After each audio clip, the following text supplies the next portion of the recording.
Hello, bachcho, let's read the question. The question says the figure shows a meter bridge circuit where X is equals to 12 ohm and R is equals to 18 ohm. The jockey J is at null point. If R is made 8 ohm, through what distance the jockey J have to be moved to obtain the null point again? Here length of AB यानी AB जो wire है उसका कितना है 100 centimetre. तो इस question में हमें जो पूछा गया है वो ये है कि अगर हमारे पास एक ये मीटर ब्रिज सर्किट है जिसमें अननोन रेजिस्टेंस ये रेजिस्टेंस एक्स की वैल्यू कितनी दी है 12 ओम दी है, आर की वैल्यू हमको 18 ओम, ठीक है। जे जो है जॉकी वो जिस पॉइंट पर है यहाँ पर हमको क्या नल डिफ्लेक्शन मिल रहा है, ठीक है। अब अगर हम इस एक्स आर की वैल्यू को चेंज करते हैं 8 ओम पर, तो हमें किस पोजीशन पर मूव करना पड़ेगा जे को सच दैट हमें फिर से नल पॉइंट मिल जाए, ठीक है। तो इस क्वेश्चन में जो की पॉइंट हम यूज करेंगे वो ये है एट द बैलेंसिंग कंडीशन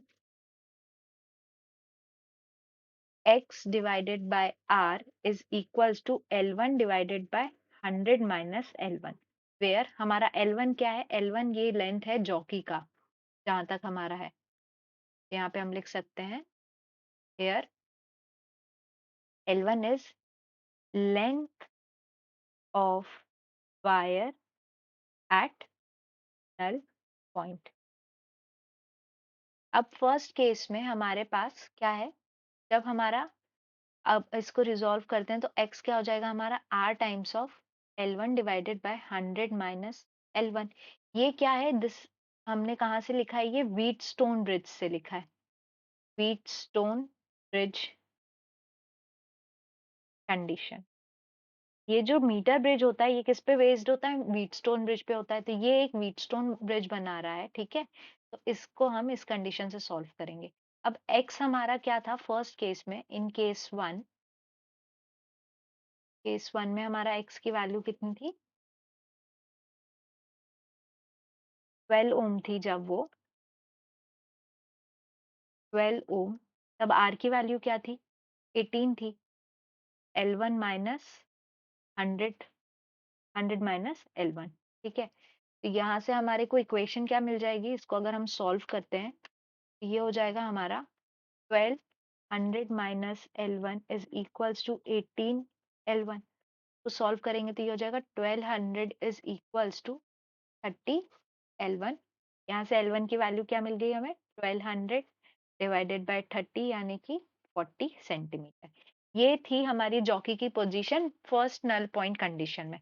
अब हमने क्या किया, when R is equal to 8 ohms, हमने R को चेंज कर दिया, तो यहाँ से X की वैल्यू क्या हो जाएगी 8 टाइम्स ऑफ L, इसको L1 डैश से क्योंकि हम चेंज करेंगे, divided by 100 minus L1 dash, ठीक है। L1 डैश क्या हो जाएगा, new position of jockey at null point, नई पोजीशन जब हमने उसको मूव किया, तो यहाँ से हमको वैल्यू क्या मिलेगी, अगेन इसको x की वैल्यू हम क्या पुट कर सकते हैं यहाँ पर, x तो हमारा सेम ही रहेगा, ठीक है। तो ये हो गया 12, ये 8 हो गया, ये L1 dash divided by 100 minus L1 dash. अब इसको हम सॉल्व करते हैं तो ये हो जाएगा हमारा 12 times of 100 minus L1 dash is equals to 8 L1 dash, और 1200 minus 12 L1 dash is equals to 8 L1 dash, या फिर 1200 is equals to 20 L1 dash. यहाँ से हमको L1 की वैल्यू L1 डैश की वैल्यू मिल जाएगी 1200 डिवाइडेड बाय 20, ये हो जाएगा हमारा 60 सेंटीमीटर, ठीक है। तो नया पोजीशन हमको 60 सेंटीमीटर, ओल्ड हमारा कितना था 40 सेंटीमीटर, तो शिफ्ट कितना करना पड़ेगा, hence distance through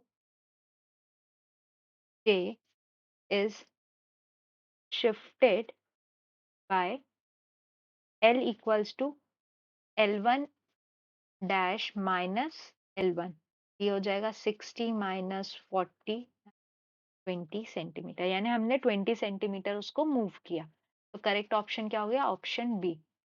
So answer is option B. I hope you understood the question well. Best of luck.